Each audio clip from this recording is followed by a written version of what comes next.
Assalamualaikum warahmatullahi wabarakatuh. Salam bahagia Bapak dan Ibu guru yang hebat.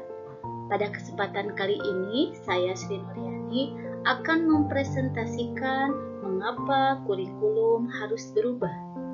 Materi ini dalam rangka membuat aksi nyata untuk lulus topik 1 pada platform Merdeka Mengajar Kurikulum Merdeka.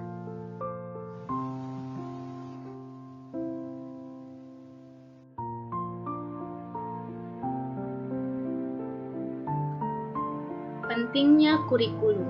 Dalam dunia pendidikan, adanya kurikulum sangatlah penting. Arah dan tujuan pendidikan diatur di dalam kurikulum sehingga dalam merancang, melaksanakan, dan mengevaluasi pembelajaran guru akan berpatokan pada kurikulum yang dipakai di satuan pendidikannya.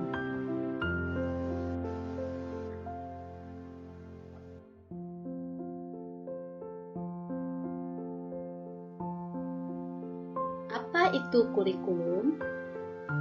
Kurikulum merupakan panduan pembelajaran pada satuan pendidikan di mana dapat dimaknai sebagai titik awal sampai titik akhir dari pengalaman belajar peserta didik.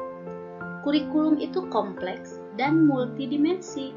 Kurikulum itu dapat diibaratkan sebagai jantung pendidikan.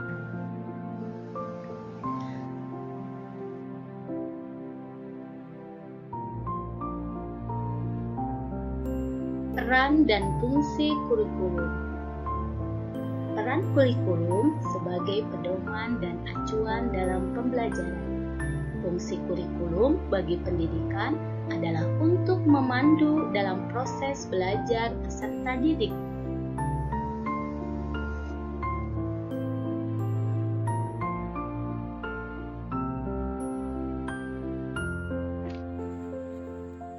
Komponen kurikulum menurut Lab Tyler: 1. Tujuan, 2. Konten, 3. Metode atau cara, 4.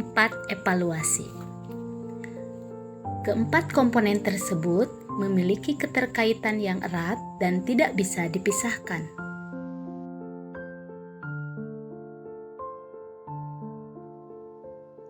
Apa pentingnya perubahan kurikulum? Kurikulum yang baik adalah kurikulum yang sesuai dengan zamannya dan terus dikembangkan atau diadaptasi sesuai dengan konteks dan karakteristik peserta didik demi membangun kompetensi sesuai dengan kebutuhan mereka kini dan masa depan.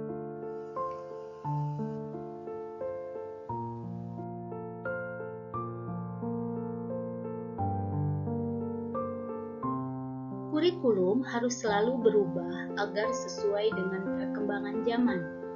Apalagi masa sekarang ini, ilmu pengetahuan dan teknologi informasi telah berkembang dan pembelajaran akan membosankan tanpa adanya perubahan.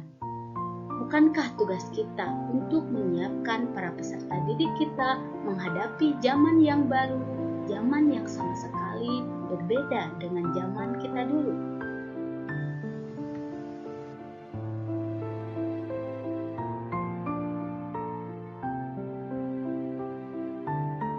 Contoh, zaman saya sekolah dulu masih menggunakan mesin tik dan dengan perlahan sudah diperkenalkan dengan komputer. Dan coba kita amati, anak pada zaman sekarang mereka lahir dengan teknologi di tangannya. Balita saja sudah pandai memainkan handphonenya. Dan saat kita menjadi murid, mungkin cita-cita kita hanya ingin menjadi dokter, polisi, guru, dan lain-lain.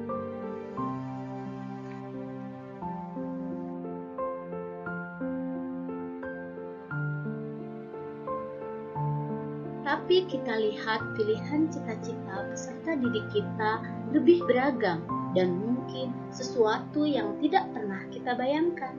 Mereka ingin menjadi ilustrator, animasi karakter kartun, arsitek, menemukan aplikasi game, YouTuber, dan lain-lain. Itulah mengapa kurikulum perlu adanya perubahan agar kita dapat menyiapkan generasi yang akan datang dan mampu memandang ke depan.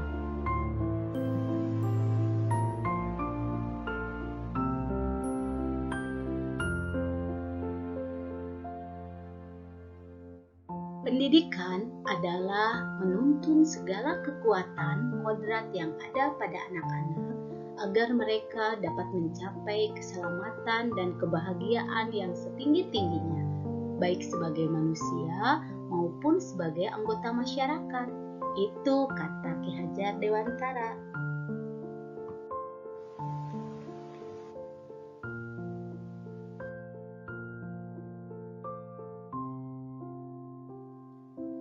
Jadi, dapatkah kurikulum berubah? Kurikulum operasional satuan pendidikan harus bersifat dinamis, artinya dapat diubah sesuai perubahan dan perkembangan budaya dan zaman.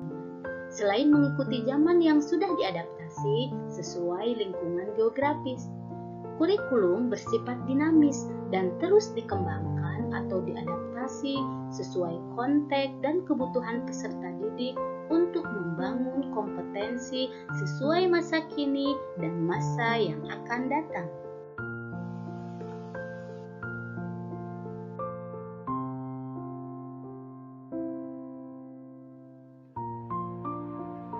Bagaimana untuk mewujudkannya? Seluruh komponen masyarakat, yaitu peran orang tua, masyarakat, dan sekolah harus menempatkan kebutuhan, pendapat, pengalaman, hasil belajar, serta kepentingan peserta didik sebagai pengembangan kurikulum, karena kurikulum dirancang untuk kebutuhan peserta didik.